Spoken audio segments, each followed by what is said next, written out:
자, 알칼리 금속이랑 할로젠 봅시다. 알칼리 금속은 자, 주기율표 상에서 몇 쪽? 1쪽에서 누구를 제외해 준 거예요?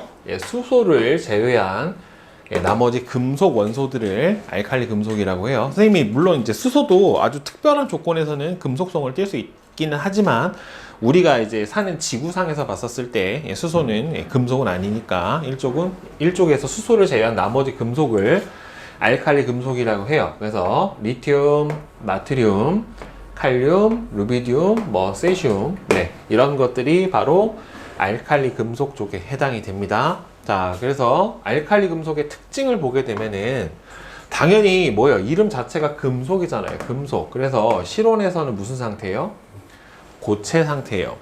고체 상태고, 그 다음에 뭘 띈다고 나와 있습니까? 은백색 광택을 나타낸다라고 나와 있는데, 이 광택이 나타내는 이유가 여러분들 금속은요 어떻게 결합이 되냐면 금속 양이온하고 자유전자의 전기적 인력으로 결합을 하게 되는 거거든요. 자, 그런데 이 자유전자의 특징 중에 하나가 대부분의 빛을 반사해요. 흡수했다가 반사해요. 그러니까 대부분의 빛을 흡수했다 반사해버리면 여러분들 무슨 색이 나옵니까? 보통 백색광이 나타나잖아요. 그렇죠? 그래서 은백색의 백색광이 나타나는 게 보통의 특징에 해당이 되고, 은백색이 안 나오는 다른 금속들도 있어요. 금 같은 경우는 약간 노란빛이 나오고, 구리 같은 경우에는 붉으스름한 빛이 나오는데, 그거를 제외하고는 보통 표준적인 금속들은 금속 특수 광택 있잖아요. 스테인레스 광택 같은 그런 광택들을 나타내게 돼요. 그래서 얘는요 다른 금속에 비해서 밀도가 작아요. 그래서 물의 밀도가 얼마에 해당이 되냐면, 물의 밀도는 1g/ml예요. 그러니까 1ml당 1g이 해당하는 게 물의 밀도에 해당이 되는데, 칼륨까지 보시면은 밀도가 1보다 작아요. 리튬, 나트륨, 칼륨 같은 경우에는 지금 0.89가 나타나잖아요. 그렇죠? 그러니까 이건 무슨 소리냐면은 얘네들 금속 같은 경우에는 물에 뜹니다. 그래서 이 금속을 집어넣으면 물에 떠서 표면에서 반응을 하는 거를 볼 수가 있어요. 그리고 여기서 보면 리튬은 세상에서 가장 가벼운 금속이에요. 그래서 이 가벼운 금속을 이용해서 여러분들 뭘 만들어요? 가장 가벼운 배터리. 배터리로 보통 쓰는 게 뭘 씁니까? 리튬 이온 배터리를 사용을 해준단 말이에요. 그거는 리튬의 이제 가벼운 성질을 이용을 해주는 거죠. 그리고 얘네들은요 금속치고 대단히 결합력이 그렇게 강하지는 않아요. 그래서 일반 여러분들 그 커터 칼로도 쉽게 잘릴 정도로 굉장히 물러요. 그러니까 무르다란 소리는 결합력이 약하다라는 소리고, 알칼리 금속은 금속 결합력이 약하다라는 소리고, 그러니까 금속 결합력이 약하니까 비교적 녹는 점, 끓는 점이 낮은 금속이에요.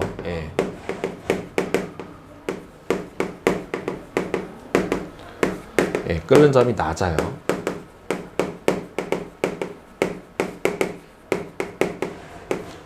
자, 그 다음에는 선생님이 저번 시간에 그 주기율표 설명을 하면서 양 끝에 있을수록 뭐가 크다라고 했습니까? 반응성이 크다라고 그랬어요. 그렇죠? 원자과 전자가 1개인 알칼리 금속이랑 원자과 전자가 7개인 할로겐 원소 같은 경우에는 반응성이 어떻게 돼요? 커요. 그러니까 불안정해서 빨리 뭐가 되려고 한다? 이온이 되려고 하는 성질을 가지고 있다라고 했다란 말이에요. 그래서 얘네들은요 반응성이 아주 커서요 산소, 물하고 반응을 잘 해요. 그러니까 알칼리 금속 원소 자체가 몇 쪽 원소니까 1쪽 원소에 해당이 되니까, 이 1쪽 원소는 전자 하나를 잃고서 어떻게 됩니까? 전자 한 개를 잃어. 그러니까 양이온이 되려는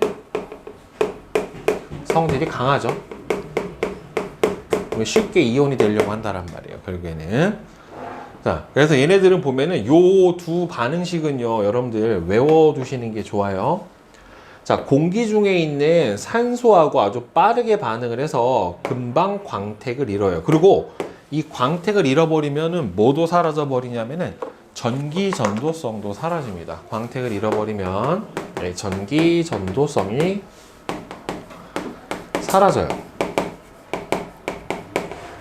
자, 여기서 표준 반응식이 나와 있는데 지금 잘 보면 알칼리 금속을요, 보통 얘네들을 그냥 통 틀어서 보통 M 이렇게 표시를 해줘요. 그러면 알칼리 금속들은 이온이 되면 전부 다 뭐가 되니까 원자과 전자가 하나라서 1가 양이온이 된다란 말이에요. 그러면 얘네들이 알칼리 금속이 산소랑 결합을 하면 얘는 1가 양이온이 되고 산소는 2가 음이온이 되기 때문에 화학식으로 써주면 M2O 형태로 결합을 해야 돼요. 왜냐면은 M은 1가 양이온이고 산소는 2가 음이온이니까 둘이 몇 대 몇으로 결합해야 돼. 이온 결합 물질은 항상 전하량의 합이 0이 되게 결합을 해야 되기 때문에 두 개 하나 결합을 해야 된다는 말이에요. 그래서 M2O인데 개수를 맞춰줘야 되니까 여기 2, 여기 4. 네, 이렇게 되는 거예요. 그러니까 이게 일반적인 반응식이고 요 M 자리에다가 알칼리 금속 아무거나 넣어주면 돼요. 그러니까 예를 들어서 나트륨이 물하고 반응해서 산화나트륨이 생기는 거는 4Na 더하기 O2는 2Na2O. 예, 이런 식으로 요 M 자리에다 뭐만 넣어주면 돼요? 알칼리 금속만 넣어주면 돼요. 그러면 똑같이 화학 반응식이 만들어져요. 그러니까 이렇게 보면은 얘는 뭐예요? 순수하게 얘는 금속이고 얘는 뭐가 돼요? 산소하고 결합했으니까 얘는 이온 결합 물질이에요. 그래서 이 순수한 금속인 나트륨은 뭐가 통하고요? 전기 전도성이 있고 얘는 전기 전도성이 없는 겁니다. 이온 결합 물질이라. 그 다음에 이게 실온에서도 물이랑 아주 격렬하게 반응을 해서 뭘 발생시키냐면은 수소기체를 발생시켜요. 그리고 얘가 반응한 수용액 자체는 염기성을 띠는데 이 보통 염기성도 아니고 아주 강한 염기성을 나타내게 돼요. 원래 알칼리라고 하는 말뜻 자체가 물에 잘 녹는 강염기라는 뜻이에요. 알칼리라고 하는 용어 자체가. 그래서 얘는 어떻게 되냐면 화학식이 자, 알칼리 금속이 M이라고 했잖아요. 이 M이 물이랑 반응을 하면 EMOH 수산화 알칼리 금속 수용액이 만들어지고 H2 수소기체가 이렇게 발생을 하게 돼요. 그래서 수소기체 확인은 어떻게 해줍니까? 불을 붙이면 보통 퍽 소리를 내면서 폭발을 하죠. 수소기체 같은 경우에는. 그리고 이 EMOH라고 하는 것 자체가 뭐예요? 수산화 알칼리 금속. 얘는 물에 녹아서 아주 강한 염기를 나타내요. 수산화 리튬, 수산화 나트륨, 수산화 칼륨. 얘네들은 아주 강염기에 해당이 됩니다. 그래서 요 두 개 화학 반응식은 외워두시는 게 좋아요. 알칼리 금속이 요 M 자리에다 알칼리 금속만 넣어주면 돼요. 그래서 얘네들은 이렇게 물이나 산소하고의 반응성이 어떻게 돼요? 굉장히 크다란 말이에요. 그래서 얘는 공기나 물하고 접촉을 하지 않게 어디다가 석유나 액체 파라핀 안에다가 이렇게 푹 담궈가지고 이런 식으로 보관을 해줘야 됩니다. 안 그러면은 순수한 금속이 아니라 산화물의 형태로 우리가 볼 수밖에 없어요. 자, 그래서 알칼리 금속은 일단 어떻다? 단단한 정도가 거의 없어요. 물러요. 그리고 여기서 보면 리튬하고 나트륨하고 칼륨하고 단면에 광택이 사라지는 정도를 봤더니만 누가 커요? 리튬보다는 나트륨이 크고 나트륨보다는 칼륨이 더 크단 말이에요. 그러니까 알칼리 금속이 리튬, 나트륨, 칼륨, 루비디움 자 이렇게 됐었을 때 이게 일족 원소에서 아래로 내려갈수록 즉 원자 번호가 커질수록 원자 번호가 클수록 뭐가 크다? 반응성이 큽니다. 원자 번호가 크면 클수록 반응성이 더 커요. 더 격렬하게 반응을 하게 됩니다. 그 다음에 얘네도 이 쌀알 크기로 물하고 반응하는 걸 보면 리튬, 나트륨, 칼륨 순으로 어떻게 돼요? 잘 반응해서 기체가 발생, 나트륨 어떻게 돼요? 격렬하게 반응하면서 기체가 발생, 칼륨은 매우 격렬하게 반응을 하면서 기체가 발생을 하는 걸로 봐서는 물하고의 반응 정도 차이를 봐도 이렇게 원자 번호가 같은 쪽에서 커질수록 뭐가 크다? 반응성이 크다라고 하는 걸 알 수 있고, 이때 발생하는 기체는 무슨 기체였어요? 아까 얘기했던 것처럼 수소 기체에 해당이 되고, 페놀프탈레인 용액을 집어넣는 걸로 봐서는 페놀프탈레인 용액이 붉은색으로 바뀌죠. 그러니까 액성이 보다 염기성이다 라고 하는 거를 알 수가 있어요. 자, 그 다음에 17쪽 원소는 무슨 원소라고 해요?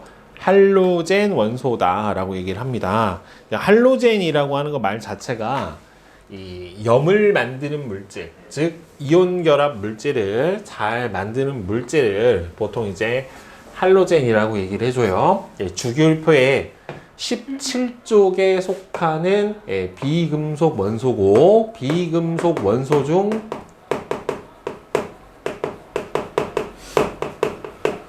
가장 반응성이 커요.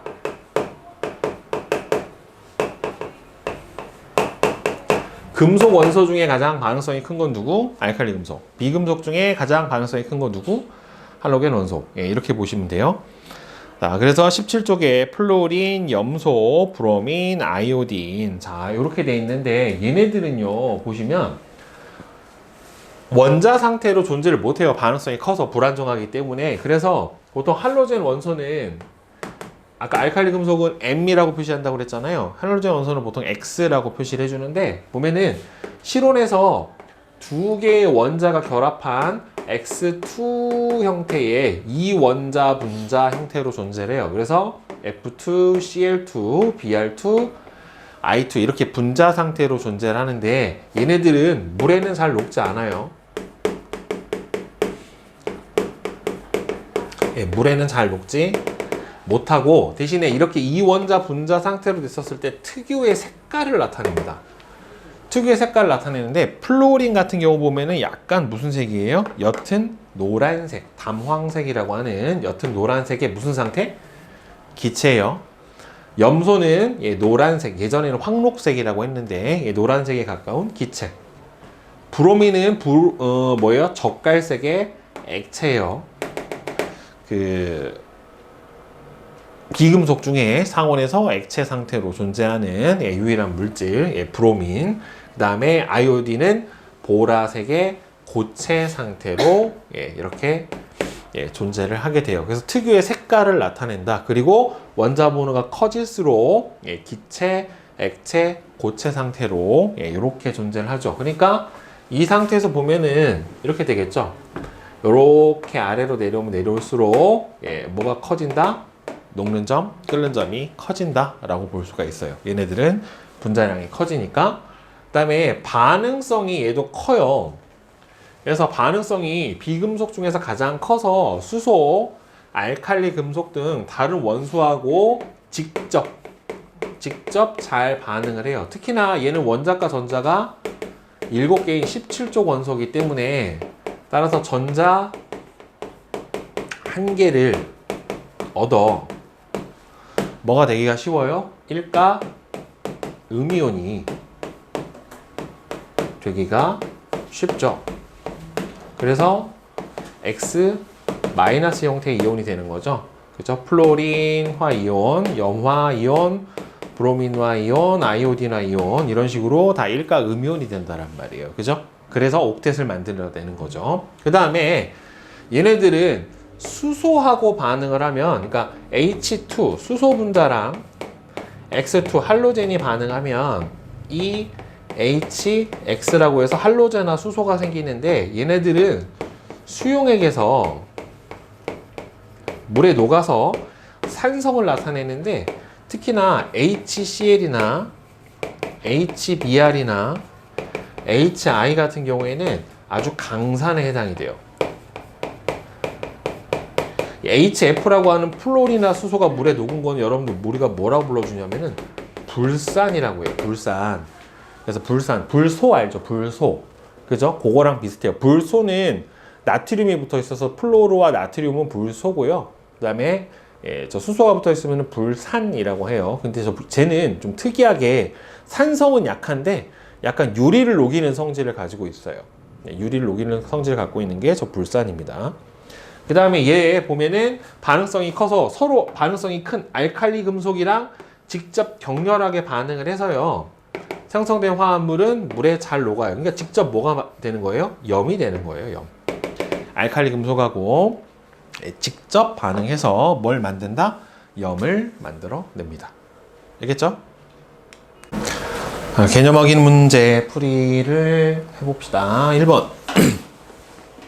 금속 원소의 특징에는 금속, 비금속 원소의 특징에는 비금속을 쓰시오. 자, 열을 잘 전달하고 전기 잘 통한다. 금속이죠? 자, 대부분 실온에서 기체 또는 고체 상태는 비금속. 보통 이제 분자 상태로 존재를 해서 이런 거예요. 자, 외부에서 힘을 가하면 부서지지 않고 모양만 변한다. 금속, 그쵸? 이거 무슨 성질이라고 그랬어요? 연성, 전성이라고 했습니다. 그죠? 전자를 얻어 음이온이 되기 쉽다. 비금속. 그 다음에 전자를 잃어서 양이온이 되기 쉽다는 금속에 해당이 되죠. 그 다음에 2번. 자, 여기서 원소를 금속 원소랑 비금속 원소. 자, 금속 원소를 동그라미 쳐봅시다. 누구예요? 리튬. 그 다음에 구리, 칼륨. 얘네들이 금속 원소. 나머지는 비금속 원소에 해당이 됩니다. 그 다음에 3번은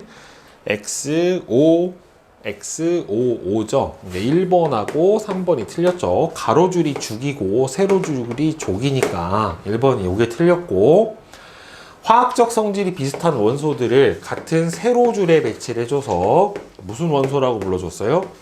원자과 전자가 같은 동족 원소. 그쵸? 이렇게 불러줬죠. 자, 그 다음에 4번은 주기율표의 일부를 나타냈다. A 영역과 B 영역에 속하는 원소. A를 뭐라고 불러줘요? 알칼리 금속. 그죠? 알칼리 금속. 그 다음에 B는 할로젠 원소. 네. 그 다음에 5번은 XOO, XO죠. 그쵸? XOO, XOO, XO. 밀도가 작고요. 물하고 반응했을 때 기체가 뭔지도 외워야 돼요. 산소가 아니라 수소 기체를 발생을 시킵니다. 그 다음에 B 영역에 속하는 원소들에 대한 설명으로 옳은 것과 옳지 않은 것은 OOXX예요. 실온에서 모두 고체 상태인 거는 아이오딘밖에 없어요. 그쵸? 예, 나머지 플로린하고 염소는 기체, 브로민은 액체죠. 그 다음에 4번은 물에 녹으면 염기성이 아니라 산성을 띠죠. 플로린과 수소는 물에 녹아서 산성, 특히나 이제 강한 산성을 나타내는 경우가 많습니다. 자, 그 다음에 원자의 전자 배치 보자. 원자는 중심에 있는 원자 핵과 그 주변을 돌고 있는 전자로 이루어져 있고, 다시 원자 핵은 이건 저번 시간에 선생님이 주기율표 설명하면서 잠깐 했었죠. 그죠? 양성자하고 중성자로 이루어져 있죠. 그리고 이 양성자는 말 그대로 플러스 전하를 띠고 있고, 중성자는 전하를 띠지 않습니다. 그리고 이제 양성자 수가 많아질수록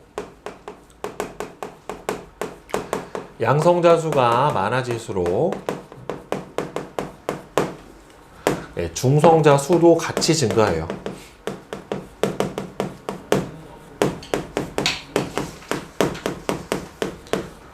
양성자 수가 많아지면 많아질수록 중성자 수도 같이 증가를 하게 됩니다. 이게 왜 그러냐면 원자 핵 안에 양성자가 많이 들어차면 서로 뭐래요? 플러스 전하를 띄고 있으니까 밀어내려고 하잖아요. 이 반발력을 줄여주기 위해서 중성자가 중간에서 잡아주는 역할을 해주게 됩니다. 그리고 원자는 전기적으로 무슨 상태예요? 중성 상태예요. 그 이유는 바로 이 플러스 전하를 띠고 있는 양성자의 개수와 전자의 수가 같은데, 전자는 무슨 전하를 띠고 있어요? 음전하를 띠고 있고, 양성자는 양전하를 띠고 있는데, 이때 양성자의 한 개의 전하량하고 전자 한 개에는 전하량의 크기는 서로 같아요. 부호만 서로 다른 거예요, 결국에. 그러니까 보통 전자의 전하량을 마이너스 2라고 표현해주고, 이 양성자 같은 경우에는 플러스 2예요. 그래서 전자 갖고 있는 전하량이 마이너스인 거는 전자고 플러스인 거는 양성자라 둘이 전하량의 크기는 같아요. 대신에 부호만 반대에 해당이 되는 거고, 둘이 개수가 서로 같기 때문에 전기적으로 중성 상태를 띠게 됩니다. 그 다음에 이 양성자 수는 원자의 종류에 따라 다 다르게 나타내고, 이 양성자 개수가 바로 뭐가 돼요? 우리 알고 있는 원자 번호에 해당이 됩니다. 그리고 참고로 이 양성자 수랑 중성자 수를 더한 거를 뭐라고 얘기하냐면 질량수라고 얘기해 주고요. 이 질량수라고 하는 개념은 대략의 원자량하고 비슷해요. 대략의 원자량이랑 질량수가 서로 뭐다? 비슷하다라고 생각을 해주시면 됩니다. 질량수는 양성자수에 중성자수를 더해주시면 돼요. 자, 그리고 여기서 원자의 전자 껍질, 전자 배치. 즉, 전자가 배치가 될 때, 전자가 선생님이 아무 데나 있을 수 있는 게 아니라 전자가 있을 수 있는 공간이 따로 있다라고 했잖아요. 그쵸? 그래서 이 전자가 있을 수 있는 공간을 별도로 뭐라고 불러준다? 특정한 에너지를 갖고 있는 궤도인 전자 껍질에 존재를 해요. 이 전자 껍질의 이론은 보어라고 하는 물리학자가 이 원자 모형을 제시를 해서 이 전자 껍질 모형을 보어 모형이라고 해요. 그래서 보어는요, 전자가 이 특정한 에너지 준위를 가지는 궤도인 전자 껍질을 따라 운동하고, 이 전자 kop질에서 전자는 특정한 에너지 값을 가져요. 그러니까 껍질이 맨 안쪽 껍질부터 보어는 K 껍질, L 껍질, M, N, O 이런 식으로 명칭을 붙였거든요. 그러니까 K 껍질이 1번 껍질, L 껍질이 2번, M이 3번, N이 4번, 그다음에 O가 5번 이런 식으로 대응이 되는 거예요. 근데 제일 안쪽 껍질 1번 껍질부터를 K 껍질 이렇게 보어는 명칭을 불렀어요. 그리고 보어의 원자 모형에서 전자 껍질에서 에너지 준위는, 그러니까 에너지의 준위라고 하는 거는 이 에너지의 높낮이를 얘기를 해주는 거예요. 원자 해가고 가까울수록 어떻게 돼요? 낮아요. 그러니까 여러분들 우리 위치 에너지처럼 지표면을 보통 위치 에너지 기준으로 삼잖아요. 그러니까 여기에서 높아지면 높아질수록 무슨 값이 커져요? 위치 에너지 값이 커지잖아요. 그렇죠? 그래서 이것처럼 마찬가지로 이 원자 핵의 중심에서부터 멀어지면 멀어질수록 얘가 갖고 있는 전기적 위치 에너지가 더 커진다, 이런 개념으로 해서 에너지 준위가 높다, 낮다, 이렇게 이해를 해주시면 될 것 같아요. 하여튼 원자 핵에서부터 멀리 떨어져 있을수록 전자가 갖고 있는 에너지는 어떻다? 많다라고 생각을 해주면 됩니다. 자, 그런데 이 원자가 채워질 때 선생님이 주기율표 설명을 하면서 얘기했지만 전자 껍질 안에 무한정 채워질 수 있는 게 아니다 라고 했잖아요. 그렇죠? 전자 껍질마다 최대로 포함되고 채워질 수 있는 전자 개수가 정해져 있다라고 그랬죠. 그래서 일단은 전자는요, 원자 핵과 가까워서 에너지 준위가 낮은 전자 껍질부터 채워집니다. 에너지 준위가 낮은 전자 껍질부터 채워지고요. 이거를 낮은 데부터 천천히 채워진다, 순서대로 채워진다 라고 해서 이걸 뭐라고 하냐면 싸움의 원리라고 해요. 싸움의 원리 또는 싸움의 규칙, 이렇게 얘기를 합니다. 낮은 거부터 순서대로 채워집니다. 자, 그 다음에 각 껍질에 최대로 채워질 수 있는 전자 수는 정해져 있는데, 1번 첫 번째 전자 껍질은 몇 개? 2개. 두 번째 전자 껍질은 몇 개? 8개. 참고로 세 번째 전자 껍질에는 몇 개가 들어갈 수 있냐면은 18개가 들어갈 수가 있고요. 네. 그 다음에 네 번째 전자 껍질에는 몇 개가 들어갈 수가 있냐면은 32개가 들어갈 수가 있어요. 이게 보면 여러분들 규칙이 있어요. 그러니까 각 껍질에 최대로 채워질 수 있는 전자수는 2n 제곱개만큼 채워져요. 여기서 n은 껍질 수예요. 그러니까 첫 번째 껍질은 여기 1을 넣어주니까 몇 개 들어가? 2개. 이 번째 껍질은 2의 제곱이니까 4 곱하기 2 해서 몇 개? 8개. 3번은 3의 제곱 곱하기 2 해서 18개. 이렇게 들어가는데 이게 왜 이렇게 되는지는 통합과학에서는 배우지는 않고요. 저기 나중에 이제 화학을 하게 되면은 거기서는 좀 더 자세하게 배우게 됩니다. 그래서 우리는 보면은 그러니까 맨 바깥에 몇 개만 채워진다라고 생각을 해주면 돼요. 8개까지만 채워지는 걸로 옥텟 규칙에 만족하게 생각을 해주면 돼요. 그래서 자, 질소랑 나트륨의 전자 배치를 보면은 질소는 1번, 총 원자 번호가 몇 번이에요? 7번이에요. 원자 번호가 7번이기 때문에 양성자수가 7개, 전자수도 7개잖아요. 그렇죠? 그럼 1번 껍질에 2개, 나머지 2번 껍질에 몇 개 채워주면 돼요? 5개. 이렇게 채워주면 되는 거고. 그 다음에 나트륨 같은 경우 보면은 나트륨은 원자 번호가 11번이기 때문에 양성자수가 11개란 말이에요. 그죠? 그럼 양성자수가 11개면 전자수도 몇 개예요? 11개에 해당이 돼요. 그래서 순서대로 자, 처음에 2개, 그 다음에 이번 껍질 최소 들어가 있으니까 8개, 그 다음에 더 이상 전자 못 들어가니까 세 번째 껍질에 하나. 그쵸? 이런 식으로 해서 3번 껍질까지 채워지죠. 그래서 선생님이 이렇게 맨 전자가 채워진 마지막 전자 껍질에 채워진 총 전자수를 뭐라고 불러줬어요? 바로 원자가 전자다라고 불러줬었습니다. 그죠? 원자의 전자 배치에서 가장 바깥 전자 껍질에 채워져 있는 총 전자수를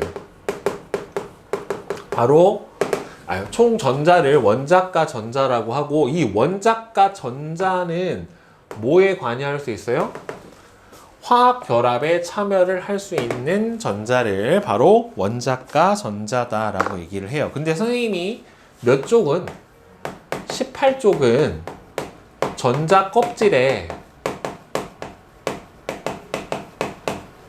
전자가 꽉 찬 무슨 상태라고 했어요?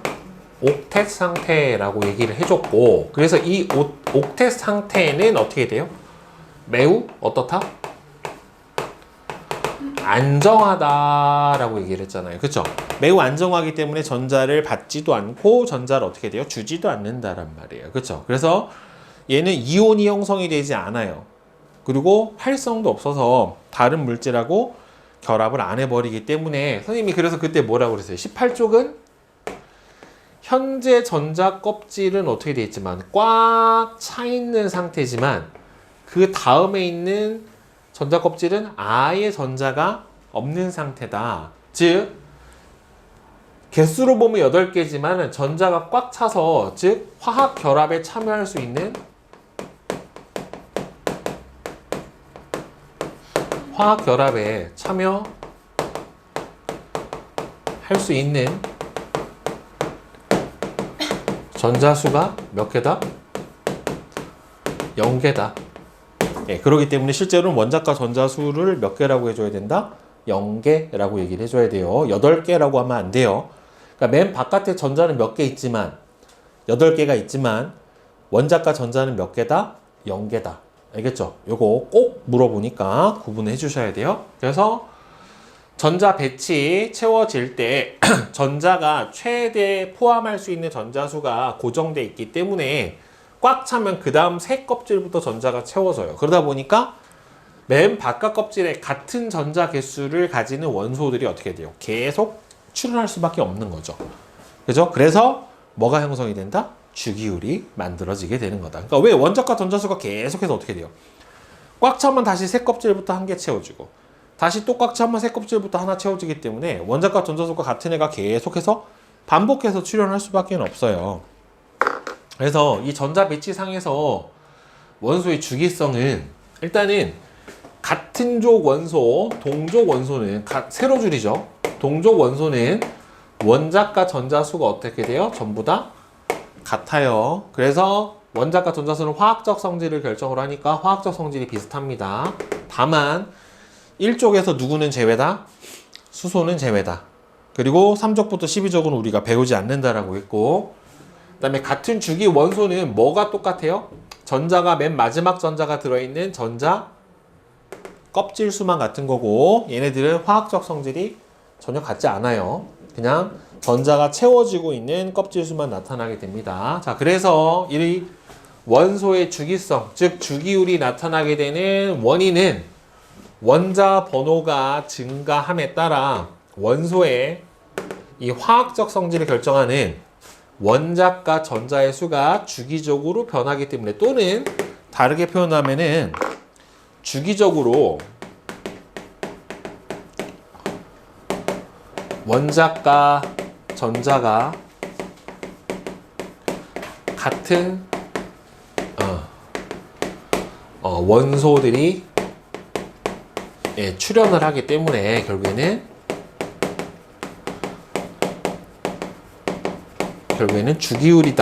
주기율이 나타나게 되는 거죠. 그죠?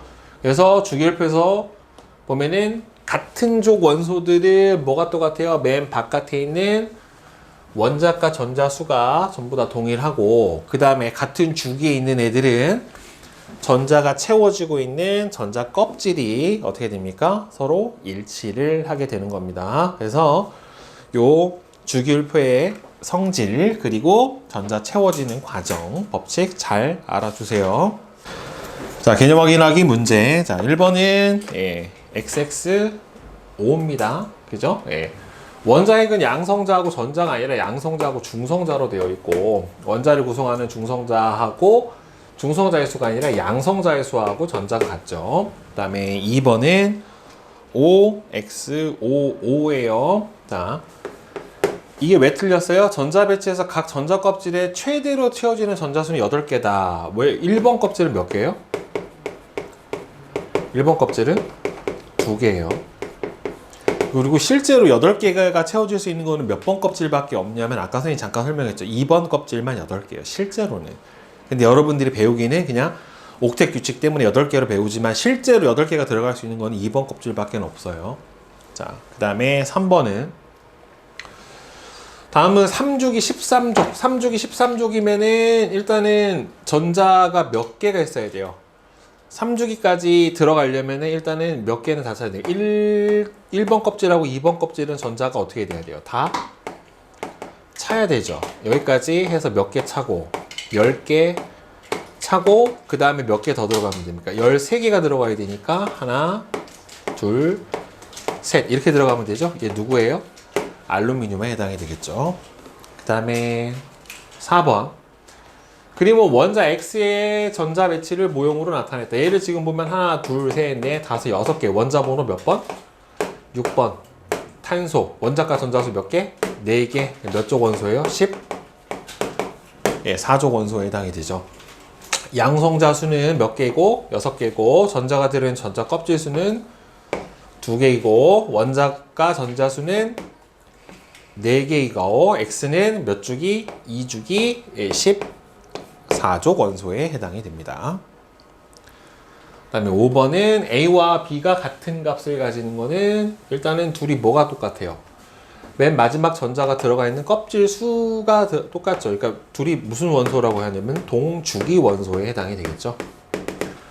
그 다음에 첫 번째 전자 껍질에 둘 다 몇 개 들어가 있습니까? 2개 들어가 있죠. 얘는 몇 족이에요? 16족 산소에 해당이 되고, 얘는 17족 플루오린에 해당이 되니까 요 2개는 틀렸죠. 자, 전자 배치와 원소의 주기성 봅시다. 자, 원자는 전기적으로 중성이기 때문에 뭐하고 뭐가 똑같아야 돼요? 원자 번호, 양성자 수랑 전자 수가 같아야 되죠. 그러니까 전자 수 몇 개? 3개. 11개, 9개, 17개 들어가야 돼요. 따라서 3개. 하나, 둘. 일단 1번 껍질은 둘 다 몇 개 차 있어야 돼요? 전자가 2개. 얘는 하나만 들어가면 되겠죠. 이렇게. 얘부터는 얘는 11개니까 10개가 다 채워지고 하나가 더 들어가면 되죠. 얘는 9개니까 여기 하나, 둘, 셋, 넷, 다섯, 여섯, 7개 들어가면 되고, 얘는 2번 껍질에 8개가 다 채워지고 3번 껍질에 몇 개 들어가면 됩니까?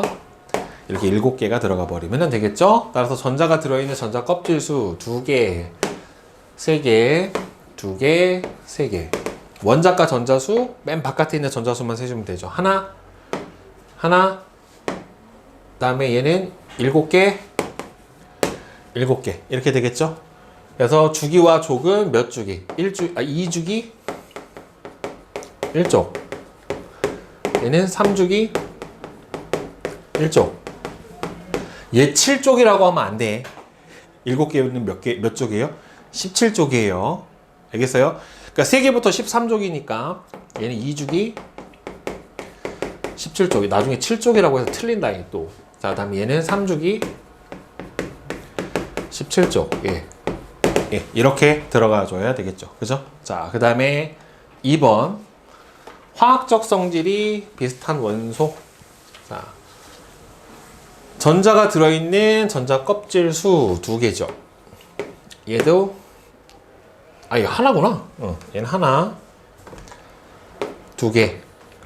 얘는 3개. 얘는 4개. 자, 원자과 전자수 이거 2개라고 하면 돼요, 안 돼요? 안 되죠. 꽉 찼잖아요. 그죠? 18쪽 원소는 원자과 전자수가 몇 개? 0개예요. 얘도 0개입니다. 얘는 몇 개? 2개. 그다음에 얘는 2개. 그래서 주기와 족은 1주기 18족, 2족이라고 해서 틀리지 마세요. 헬륨이니까.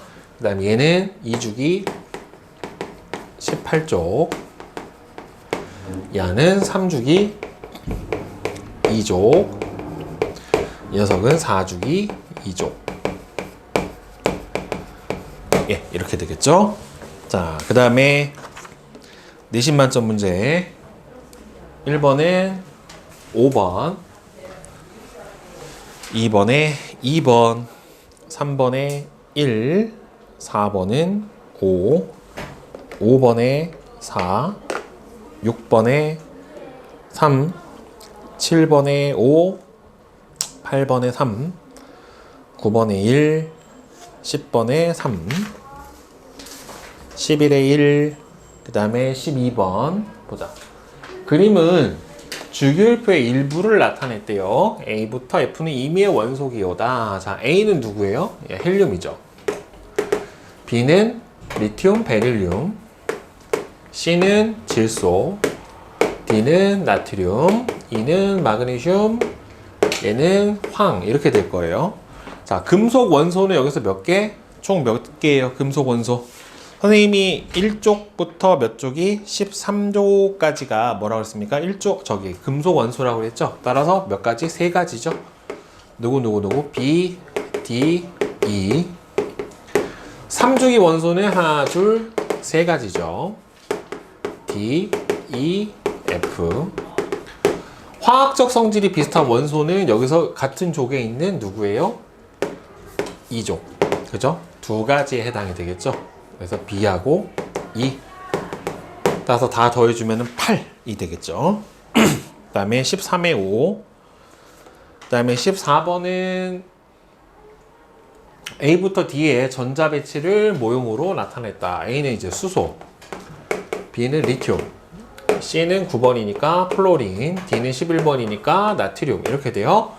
금속 원소는 여러분들 이거 1쪽이 수소는 항상 예외이기 때문에 3개라고 해버리면 안 돼요. 알겠죠?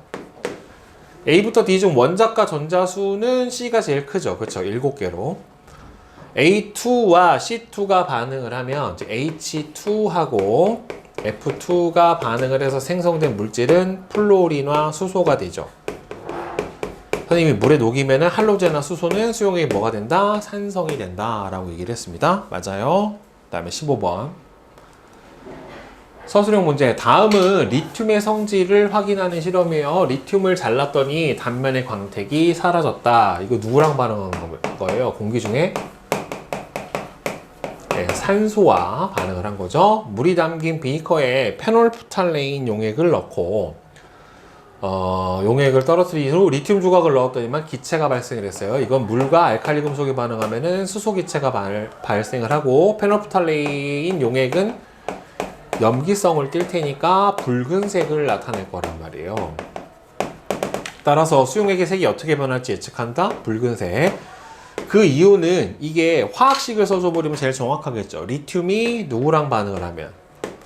물이랑 반응을 하면 ELiOH 더하기 H2 이 반응이 일어나면서 수소기체가 생성이 되고, 이때 생성된 수소나 리튬의 액성이 뭐예요? 수소나물이니까 염기성을 띠기 때문에 붉은색이 나타나게 될 거예요. 원자 번호 1부터 20까지 중 리튬과 성질이 비슷한 원소 두 가지는 리튬 아래 있는 일족 원소인 나트륨, 그 다음에는 칼륨이 19번이니까 이렇게 될 거고, 그 까닭은 얘네들은 원자과 전자 수가 한 개로 동일하기 때문에, 그죠? 예, 원자과 전자수가 뭘 결정한다? 원소의 화학적 성질을 결정을 한다. 주기율표에서 원소의 주기성이 나타나는 까닭은 결국에는 원자 번호가 증가할 때 원자과 전자 수가 동일한 원소들이 주기적으로 출현을 해서 그런 거죠. 이거는 전자 껍질에 채워질 수 있는 전자 수가 정해져 있기 때문에 그렇습니다. 자, 질문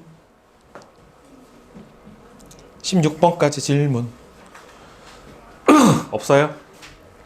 자, 그럼 실력업 1번에 4, 2번에 3, 3번에 3, 4번은 3번입니다. 나머지 질문? 없어요?